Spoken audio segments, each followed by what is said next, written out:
la importancia de lo que es el examen físico y su confiabilidad. ¿Ya? ¿Cuáles van a ser nuestros objetivos de esta teórica? ¿Ya?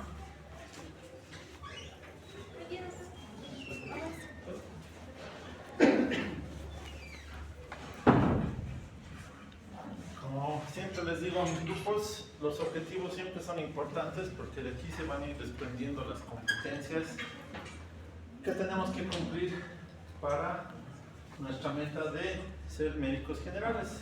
¿Ya? Entonces vamos a conocer un factor de riesgo. ¿Quién me dice qué es un factor de riesgo? ¿Cómo lo interpretan un factor de riesgo?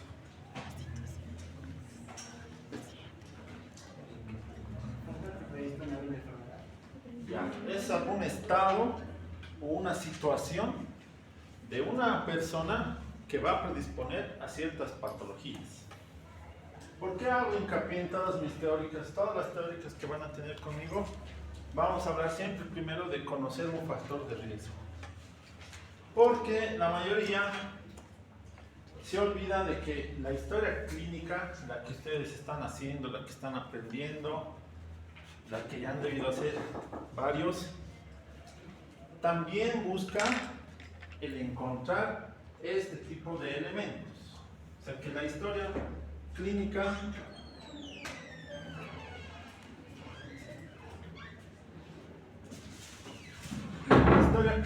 aparte de los usos que ustedes ya saben, uso médico, uso legal, uso académico, uso científico, de todo, también tiene esta utilidad de buscar los factores de riesgo. ¿Para qué? Para hacer prevención. Eso lo vamos a ver en algún momento.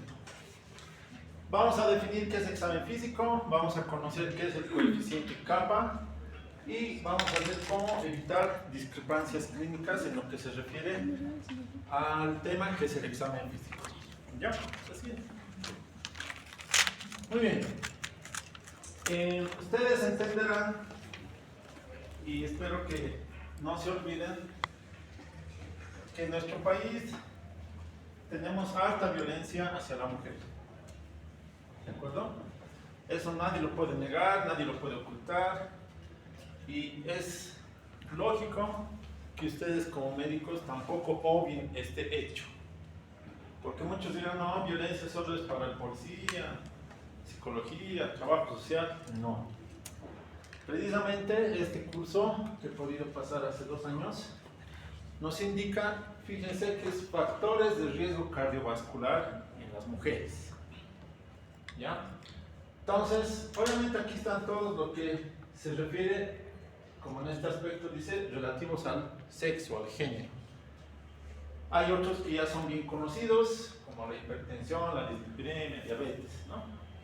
Y fíjense los riesgos que no estaban reconocidos todavía, donde entra mucho la violencia y abuso doméstico, y también otro tipo de violencia, la de privación socioeconómica. ¿De acuerdo? Para los que quieran hacer más énfasis, está aquí la referencia bibliográfica. ¿Ya? Como el título lo dice, violencia de pareja como riesgo cardiovascular. ¿A qué se está refiriendo? Fíjense que la enfermedad cardiovascular actualmente es una de las primeras causas por las que las mujeres están falleciendo. ¿Ya? Ya no es como antes que se decía que eran los hombres. ¿Ya? El vivir en violencia conlleva a muchos factores en el organismo de la mujer. Es por eso que ahora está considerado como un factor de riesgo cardiovascular. Aquí lo menciono. Al afectar a un 30% de las mujeres, este es un estudio de México. Imagínense en nuestro país, el porcentaje en que la violencia está siendo afectada debe rondar entre los 70 al 80% de lo que se logra conocer. Hay mujeres que nunca logran denunciar, que tal vez ese valor pueda subir hasta un 90%. ¿Ya? Fíjense que la violencia es un estresor crónico. Y cualquier estresor crónico nos va a producir cambios inmunológicos, cambios hemostáticos, cambios metabólicos y cambios neuroendócrinos. Y fíjense aquí esta parte, muy importante. El estrés crónico relacionado a la violencia puede ocasionar elevación de la presión arterial, que es un indicador temprano de enfermedad cardiovascular. Entonces, como médicos no podemos estar sin ver que la violencia ya está produciendo patologías. Y es lógico, ¿no? Cuando uno siente que lo van a golpear, cuando uno siente que le van a insultar, uno se estresa, ¿verdad? El estrés hace que se libere catecolaminas. Una de las principales catecolaminas, la adrenalina, noradrenalina, lo que va a producir elevación de la presión arterial. Entonces no podemos estar haciéndonos la vista gorda como médicos de la violencia hacia la mujer. Lo siguiente. Fíjense, la violencia de pareja incrementa un 31% como factor de riesgo cardiovascular al infarto de miocardio. 31%, fíjense. Eso es alto. 31% solo la persona que sufre violencia. Quiero que piensen, la mujer que sufre violencia, al tratar de evitar ese estrés, ¿qué es lo que va a hacer? Va a empezar a comer más. Y no va a empezar a comer sano, ¿no ven? Va a empezar a comer cosas, papitas fritas, pan, que va a hacer que aumente su peso. Otro factor de riesgo más, obesidad. O el otro caso, sufre violencia, empieza a beber, a ingerir bebidas alcohólicas. Otro factor de riesgo también, de riesgo cardiovascular. Entonces fíjense que no solamente la violencia en sí produce un factor de riesgo, sino que también sus consecuencias. Pero ya es algo que no se veía, 31% que cualquier mujer que sufra violencia de pareja le puede dar infarto. Fíjense, 51% para diabetes. 51%, eso quiere decir que de 10 mujeres que sufren violencia, 5 sí o sí van a tener diabetes. Solo por sufrir violencia. O sea, pueden ser mujeres delgadas, pero si sufren violencia tienen un riesgo.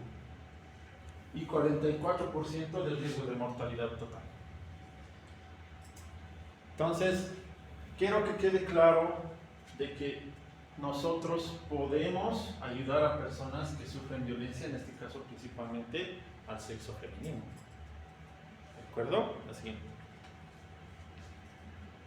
Ahora aquí va una pregunta muy importante y que si no la saben, porque no está en los libros, esto es algo que se está actualizando recién.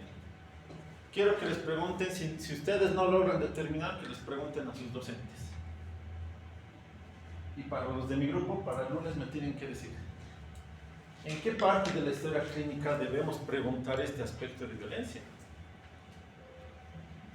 Porque nosotros tenemos que percatarnos, y si nos percatamos, ¿en qué parte de la historia clínica lo voy a anotar? Eso quiero que para su próxima clase con sus docentes lo puedan hablar. Díganles, el doctor Viles Chinchoso en la teórica nos ha dicho que les preguntemos, doctores, si preguntamos sobre violencia. A ver qué les dice. Ya les estoy mostrando la evidencia de que por qué debemos buscar violencia. Si produce hipertensión, si produce diabetes, si produce 44% de aumento de la mortalidad, ¿lo voy a obviar como médico? No. Ahora, la tareita es dónde, pero ¿cómo voy a preguntar? Porque no es pues sencillo, ¿no?, de preguntar. Por ejemplo, ¿cómo te llamas? Delia. No le vamos a decir, Delia, ¿te pega tu chico? No vamos a ir así directo. Porque cualquier persona, al hacer eso, se rompe ya la relación médico-paciente. No puedo hacer eso. Yo como médico tengo que tener herramientas que me ayuden a saber cómo preguntar de una forma que tal vez no sea muy obvia. Y para eso, para los de mi grupo por si acaso, para el lunes, van a traer impreso lo que se llama el violenciómetro. Van a buscar el violenciómetro. Y en base a eso quiero que vayan elaborando preguntas en base al violenciómetro. El violenciómetro no es un instrumento médico, no, es un instrumento, una herramienta que se está utilizando y que toda mujercita debería tener. Porque ahí ya se va notando, les va a mostrar el violenciómetro desde un color verdecito hasta un color rojo, que obviamente es peligro. Si su pareja tiene uno de esos datos, hay que tener mucho cuidado. ¿De acuerdo? Muy bien, la siguiente. Bueno, una vez que ya les he hecho conocer un nuevo factor de riesgo importante para la salud, vamos a empezar con el tema que es el examen físico y su confiabilidad. Los que ya rotan conmigo y han rotado, los que están repitiendo, saben que a mí me gusta definir. Entonces, ¿cómo vamos a definir el examen físico? Es aquella etapa de la historia clínica donde el examinador, o sea, ustedes, el médico, mediante la inspección, la palpación, la percusión y la auscultación, va a buscar signos. Eso es un examen físico, que se divide en dos partes, ¿no? El examen físico general y el examen físico segmental. Y que además vamos a utilizar ciertos instrumentos, ¿no? En el examen físico general vamos a utilizar un tensiómetro, un tallímetro, vamos a utilizar un pulsioxímetro, ¿no? Para medir la saturación. En el examen neurológico vamos a utilizar el martillo de percusión. En el examen dermatológico podemos utilizar la lupa para poder determinar bien las lesiones dérmicas, tanto primarias como secundarias. Entonces a todo eso nos referimos con examen físico. El ver, el poder palpar, el poder escuchar, conforma el examen físico. ¿De acuerdo? Que ustedes en el transcurso del año van a ir aprendiendo ciertas maniobras de palpación, van a aprender las técnicas de auscultación en tórax, ¿no? Todo eso es examen físico. Que no se olviden, por favor, llegan al internado y solo con el examen físico quieren hacer un diagnóstico. No es completo. Tenemos que utilizar todos los datos de la anamnesis, desde filiación, motivo de consulta, antecedentes no patológicos, hábitos alimenticios, antecedentes familiares, antecedentes sexuales. Unir eso con el examen físico, recién elaborar un diagnóstico. Pero llegan al internado y ¿por qué le has puesto pancreatitis? Ah, es que le duele la barriga. O sea, ni siquiera una maniobra de pancreatitis. Así que por eso les estoy dando la importancia del examen físico. Siguiente. Bueno, lo que mencionábamos, ¿no? A la inspección no solamente vamos a utilizar nuestros ojos, podemos utilizar la lupa. Cuando estén llevando el examen neurológico también podemos utilizar el oftalmoscopio, pero estamos utilizando nuestra vista. En la palpación no solamente nos va a servir para encontrar y realizar maniobras, también nos va a ayudar para poder nosotros de alguna forma medir. Lo que siempre les digo, yo por ejemplo sé que todo esto mide 10 centímetros. Entonces yo puedo de alguna forma medir con mis dedos ciertas estructuras que yo voy encontrando. ¿Ya? Obviamente para la palpación, dependiendo del sistema que estemos revisando, tiene sus particularidades de la técnica, ¿no? De ir de arriba hacia abajo, de ir del centro hacia los lados, eso ya van a ir aprendiendo. Todo tiene su técnica. La percusión, como ustedes han debido también ya leer en sus libros, bueno, es una técnica en la que nosotros hacemos uso de nuestros dedos y de hacer un procedimiento físico de golpear, ya sea directamente al paciente con nuestros dedos o indirectamente a través de nuestro dedo presímetro para encontrar sonidos. Ahí ustedes ya van a saber el sonido mate, el submate, la sonoridad, la personalidad, el timpanismo, ¿verdad? Y obviamente la auscultación, que es uno de los aspectos también relevantes, que va a hacer que todos estos cuatro, que se llaman los 4 métodos básicos del examen físico, estos 4 métodos básicos nos va a llevar a poder, con la anamnesis, elaborar un diagnóstico. Que en una instancia, en los ustedes que están en este año, ese diagnóstico será sindromático. ¿Ya?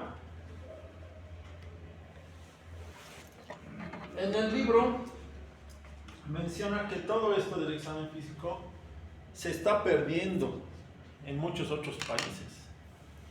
¿Por qué? Porque hay países en donde, como tienen mucha plata, ellos no pierden tiempo en esto y directamente laboratorios, resonancia, tomografía.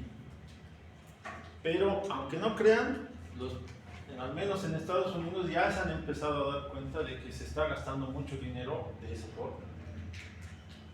Y con el COVID ustedes han podido ver que en todo el mundo ha habido una escasez de dinero, ¿no? Entonces se está empezando a dar nuevamente la importancia del examen físico. Es más, es tan importante el examen físico que va a crear una adecuada relación médico-paciente. Porque han debido escuchar a ver en algunas de las noticias, pero ese médico ni me ha tocado, ni me ha escuchado, y me ha dicho que tengo cáncer, ¿no? Entonces eso no está bien. Antes, hacer el examen físico era considerado como un arte. Médico que sabía hacer mejor el examen físico era más capo, porque encontraba más cosas. Tenemos que volver a retrotraer eso, porque ya estoy viendo cómo salen en el internado, cómo salen en la residencia, todo quieren pedir, parece que tiene flujo genital, le voy a pedir ecografía, pero ¿la has revisado? ¿La has hecho tacto vaginal? No. Entonces, ¿por qué estás pidiendo un examen complementario sin hacer el examen físico?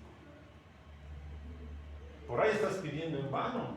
Con un tacto vas a encontrar, vas a ver si solo es una vulvovaginitis, no necesita una ecografía. Entonces, fíjense si países como Estados Unidos ya se están dando cuenta de que en salud se está gastando harto porque están pidiendo resonancias a todos. En nuestro país, que no tenemos plata, no vamos a estar pidiendo radiografías, ecografías. Se está haciendo un uso indiscriminado y mal uso de estos exámenes complementarios. Entonces, el examen físico siempre ténganlo presente, que es algo muy importante. Y siempre respeten esto que se llama IPA, ¿no ven? Inspección, palpación, percusión, auscultación. Siguiente. ¿Cuál es la confiabilidad de los hallazgos físicos? Vamos a hablar de 3 cosas: la exactitud, la concordancia, o también llamado coincidencia, y la discrepancia. Exactitud se refiere a la fidelidad con lo que nosotros hagamos el examen físico. Y para aquí un aspecto muy importante es de que todos ustedes sepan realizar de la forma adecuada las maniobras. Por ejemplo, en el examen físico general, el tomar la presión arterial, que muchos lo verán como que es algo sencillo, pero si no tomamos con los pasos adecuados, podemos malinterpretar los resultados. Entonces, desde algo así tan sencillo como es la presión arterial, ustedes tienen que saber tomar de forma adecuada. Porque veo muchos que toman de una forma que no está bien, como si no hubieran leído, como si nadie les hubiera guiado, y todo ya está en el internet. Actualmente ustedes todo lo tienen en su palma de la mano. La concordancia o coincidencia se refiere a que se encuentra un signo, pero por varios médicos. Es decir, aquí las 3 compañeras encuentran el mismo agrandamiento de tiroides con la palpación. A eso se refiere con coincidencia. Las 3 están coincidiendo en que hay un agrandamiento de la glándula tiroidea. Y discrepancia es lo contrario. Ella encuentra un ganglio, ella encuentra una adenomegalia y ella no encuentra nada. están haciendo una discrepancia. O sea, ninguna de las tres piensa que es lo mismo. A eso se refiere discrepar. La siguiente. Es por eso que se ha creado este coeficiente kappa. ¿Ya? Este coeficiente kappa, ¿para qué nos va a servir? Es una proporción de la coincidencia. Entonces, ¿esto a qué se refiere? Va relacionado a que si una maniobra la hacen bien, respetando los pasos adecuados, la mayoría de los médicos va a poder encontrar ese signo. A eso se refiere. Y obviamente, si la mayoría de los médicos encuentra ese signo, va a ser exacto, o sea, va a aumentar la exactitud. En cambio, si van a discrepar, la exactitud va a disminuir. Entonces, este índice kappa evita algo muy importante, que es el azar. ¿Ya? El azar, ¿a qué se refiere? Es como cuando nosotros tiramos una monedita y no sabemos si va a caer cara o cruz. ¿No ven? Eso estamos evitando con este índice kappa, coeficiente kappa. Y se va a dividir en estos parámetros. De 0 a 0,2 es una débil coincidencia. ¿Eso qué? ¿Cómo yo lo interpreto? ¿Cómo lo explico? Ahorita vamos a ver ejemplos. Digamos, para tomar temperatura tiene un coeficiente de kappa, la técnica, de 0.1. ¿Eso qué quiere decir? Que varios médicos van a tener diferentes medidas, o sea, va a haber discrepancia, porque es débil. Mientras más alto sea, fíjense, de 0,8 a 1 es casi perfecto, o sea, quiere decir que la coincidencia de esa maniobra, varios médicos la van a encontrar igualito. A eso se refiere el coeficiente kappa. Les estoy explicando en términos bien simples, porque en el libro es medio complicado, es una parte estadística. Entonces quédense que el coeficiente kappa es para coincidencia, evita el azar, y mientras más alto sea el número es mejor. ¿A qué me refiero con eso? La siguiente, por favor. En el libro van a encontrar estos cuadritos donde dice, fíjense, marcha anormal, un coeficiente kappa de 0,11 a 0,71.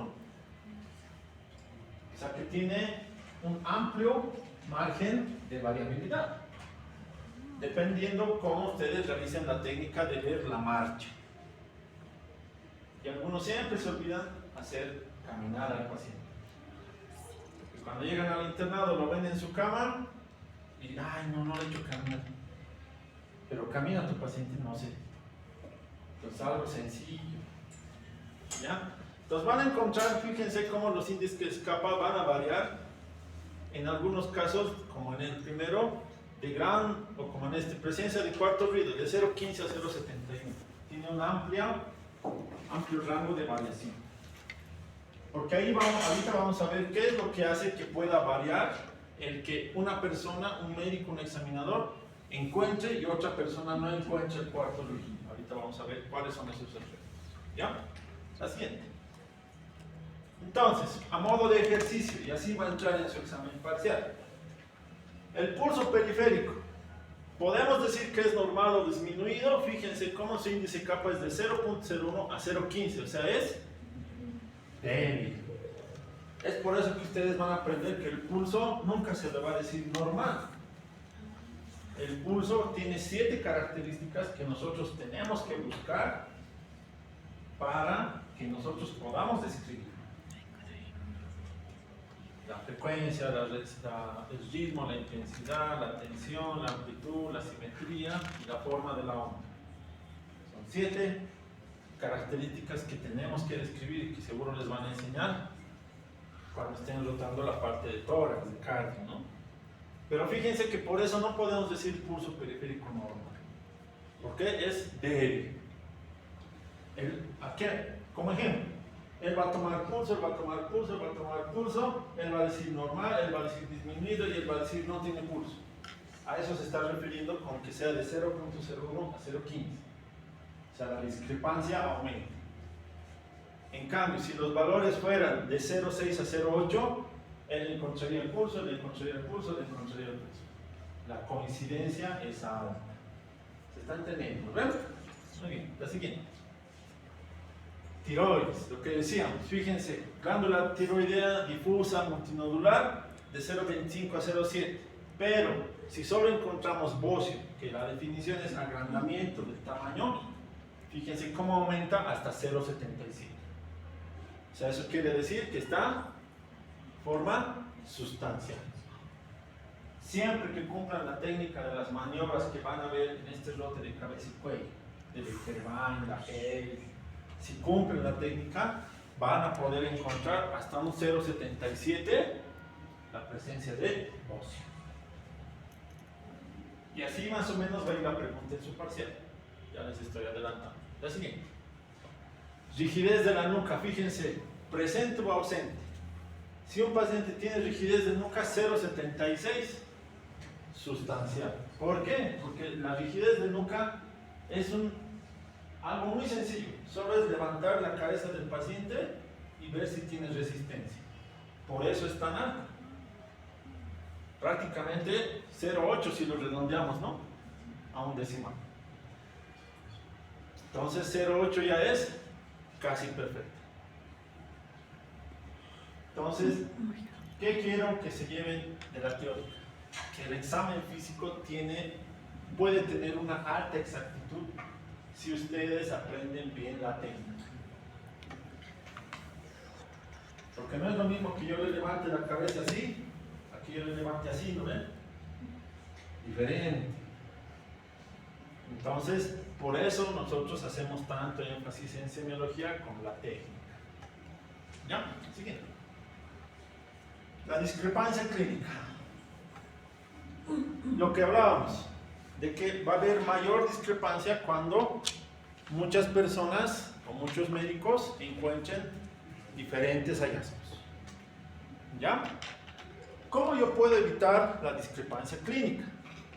¿Ya? La siguiente. Causas que producen discrepancia clínica, el examinador, o sea, ustedes, los alumnos que ahorita son examinadores.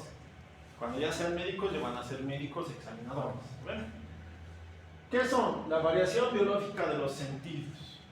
¿A qué me voy con eso? Y eso va muy relacionado a los ruidos del corazón. Él sí escucha cuarto ruido y él no. ¿Por qué? Porque tal vez él había tenido una alteración a nivel del oído. Eso quiere decir variación biológica. Entonces, si no escucho bien desde chiquito, entonces obviamente no voy a poder encontrar un cuarto ruido. Entonces, primera cosa que puede producir una discrepancia clínica. Segundo, registrar inferencias en lugar de evidencias. ¿A qué se refiere esto? Cuando están ustedes en esta etapa de estudiantes, y he comprobado, quieren correr directamente al diagnóstico. Se dicen, doctor, mira, tiene una bolita en su cara, es cáncer. Por eso ahí les voy a decir, los estudiantes Google. En el Google pones un síntoma, todos cáncer, ¿eh? Entonces están corriendo en hacer un diagnóstico, en vez de describir lo que ustedes están encontrando. O sea, yo no quiero que me digan, sí, doctor, tiene cardiopatía congénita. No, quiero que me digan, doctor, tiene un soplo sistólico de alta intensidad, 5/6, que se irradia hacia el hombro. Eso es lo que necesito que ustedes hagan en su historia clínica. A eso se refiere con registrar inferencias en lugar de evidencias. Ya están infiriendo en el diagnóstico en vez de anotar lo que se está escuchando, o lo que se está viendo, o lo que se está palpando. Entonces, fíjense que eso produce discrepancia clínica. Sujeción a esquemas de clasificación diagnóstica. Va un poco relacionado al punto previo. Todos creemos así, no, tiene 130/80, ya tiene hipertensión. Pero si revisamos bien las escalas, ni siquiera es hipertensión, es prehipertensión. O sea, por eso se aceleran mucho. Eso va a producir discrepancia clínica. Atrapamiento por la expectativa previa.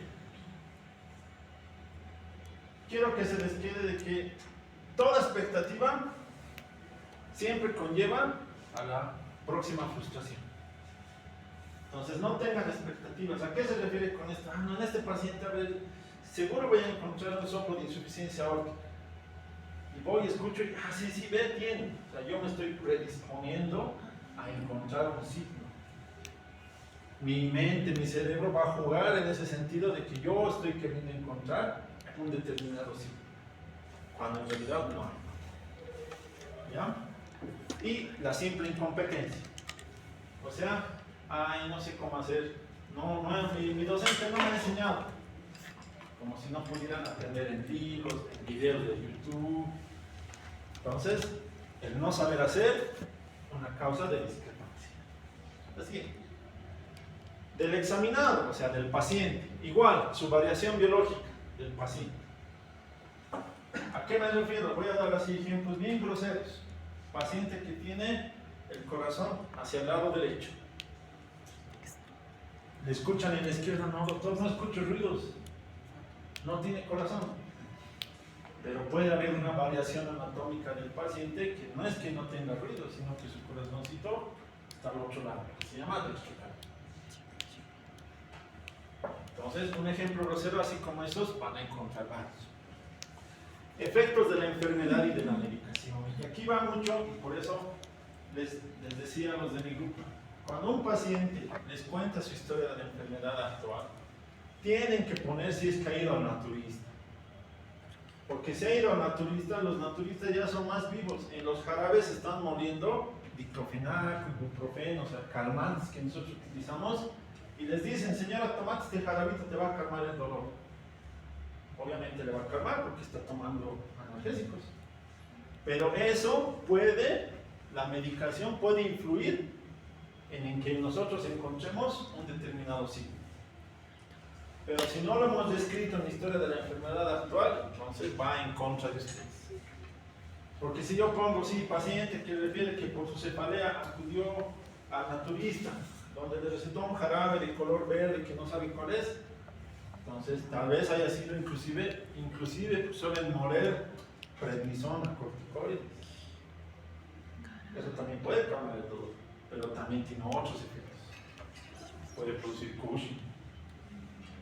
Porque no miren, pues al moler no dicen, este paciente le voy a moler de 5 miligramos 2 pastillas, no. Le muelen de 20 miligramos 10, 20, y eso puede producir Cushing. Entonces, la medicación puede afectar. Memoria y reflexión, a veces el paciente, como siempre les menciono igual, el paciente no ha estudiado medicina. Para él, cositas pequeñas puede ser sin importancia, pero para nosotros sí. Por eso tenemos que hacer un adecuado examen físico, un adecuado anamnesis, repetirle al paciente, a ver, señor, ¿me puede volver a contar esta parte? Para que tengamos certeza de lo que realmente estamos encontrando. Y búsqueda de información. El paciente, lo que decíamos ahorita, acude al Google, doctor, quiero que me haga resonancia porque pienso que tengo cáncer en el cerebro. Entonces eso también puede producir discrepancia clínica, porque la información ya está en la mano de todos y les va a tocar. Cuando tengan pacientes de la zona sur, a mí me toca, doctor, quiero que me haga una resonancia. ¿Pero por qué? Solo me duele la cabeza. Y en el internet dice que puedo tener desde una embolia hasta un tumor. Entonces yo le he explicado, señor, no es necesario una resonancia de forma inicial, primero haremos una tomografía si es que el dolor de cabeza es mucho. Entonces, de ahí depende de ustedes que también, si no saben, o por no pelear, ya sí señor, tome, hágase su resonancia. No, está mal. Para eso ustedes han estudiado 5 años. Pues. Si no, pues ya nos darían, ya sí señor, ¿usted qué quiere? ¿Quiere resonancia ya? ¿Usted? ¿Paracetamol? Ya. Para eso han estudiado ustedes. ¿Ya? La siguiente. Si también estás... Deja de pensar en tu chica. Circunstancias del procedimiento que realizamos, o sea, del examen que estamos realizando, que puede producir discrepancia clínica. Circunstancias inadecuadas. ¿A qué se debe, a qué se refiere esto? Que, por ejemplo, yo quiero realizar un examen de la parte auditiva en un lugar donde haya mucha bulla. No se podría realizar. Y si yo hago, no escucha bien de este oído, está sordo. Estamos tomando un mal parámetro. tiene que ser en las circunstancias adecuadas. Es como pesar a un paciente con toda su ropa y zapatos. No nos va a dar un peso exacto, ¿verdad? Porque la técnica, ¿qué dice para tomar peso? Que el paciente esté con solo una bata y sin zapatos. Y obviamente para que esté con bata, el consultorio tiene que estar tibio. Porque tampoco le vamos a poner bata ahorita, no se va a morir de frío. Entonces, a eso se refiere con las circunstancias inadecuadas. Definición vaga o ambigua del sí. Los que ya están notando conmigo les molesto harto con definiciones, ¿eh? Porque lastimosamente ustedes son la generación de que no quiere definir nada. De ahí sale millarito, millarita, mi amiga con derechos, mi amigo, ¿no ve? No se puede definir qué es tu amiga o es tu novia. ¿No ve? Si no saben definir bien, van a producir discrepancia clínica. ¿Y por qué dice del examen? Porque ¿quién hace la anamnesis? Porque ningún paciente viene así, doctor, esta es mi historia de la enfermedad actual. Nosotros recabamos. Y si yo recabo mal, lo que les he dado el ejemplo, confunden tos con cualquier otra cosa los pacientes. O es más, algo bien grosero, doctor, me duele la rodilla. ¿Estará bien si yo pongo dolor de rodilla? Porque si sé definir bien qué es, hombro izquierdo, omalgia izquierda. Entonces a eso se refiere con que ustedes sepan adecuadamente las definiciones. ¿Ya? Comunicación inadecuada entre el paciente y el médico. Y aquí juega mucho estos aparatitos que utilizan para todo. Si ustedes como médicos están, sí señora, a ver, cuénteme, ya, sí, comunicación inadecuada. No están tomando la importancia de vida a sus pacientes. Fíjense cómo un celular ya puede romper todo eso, romper la relación médico-paciente y producir discrepancia clínica. Entonces estén atentos a sus pacientes cuando le hagan anamnesis y examen físico. Y el funcionamiento o utilización incorrecta de los instrumentos diagnósticos. Justo hoy que estaba pasando visita, le digo al interno, ya tomarle la presión. Le toma la presión y sale pues 170 a 100. Le reviso su tensiómetro, en vez de estar en el 0 estaba en 10. Se ya descalibrado. No sirve un tensiómetro descalibrado. Va a tomar malos datos. Igualito, estetoscopios. Espero que sepan utilizar porque la mayoría de estetoscopios le vuelven así, como serpentinas. El estetoscopio tiene que estar siempre máximo solo una vuelta sobre sí. Yo que lo hacía cuando era estudiante, en mi mandilito, abría, le daba una vueltita, lo ponía en mi mandilito y guardaba así. O si tenía cajita, en su cajita. Pero no tiene que estar ahí dando 2 o 3 vueltas, no. ¿Por qué? El doblarse así tanto va a producir microfisuras. Y las microfisuras van a producir ruidos que no sean del paciente. Entonces, fíjense que desde esas cositas nosotros podemos estar mal utilizando nuestros instrumentos médicos. ¿De acuerdo? Siguiente. Entonces, ¿cómo vamos a evitar todas estas 3 cosas? A ver, ¿quién se anima a decir? Alguien que no esté durmiendo. Oiga, estamos cabeceando. ¿Cómo podríamos evitar todas estas cosas que hemos dicho? Que la respuesta está en ustedes, no en mí. ¿Cómo? ¿Durmiendo en la teórica? ¿No viniendo a la teórica? Me va a pasar, el Elian está grabando, me va a pasar. Aquí su compañero está grabando, ¿no? Nos va a pasar a todos. Entonces, la forma de evitar todo esto es de que ustedes estudien. No que lean, que estudien. Leer y estudiar es diferente. Ustedes tienen que estudiar. Y lo que les decía a mi grupo, el estudiar es la primera acción de empatía que ustedes están teniendo con sus futuros pacientes. Porque ya es una acción que están realizando el estudiar de forma adecuada.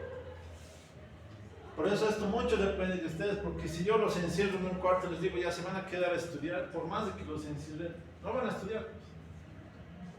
Eso depende de cada uno.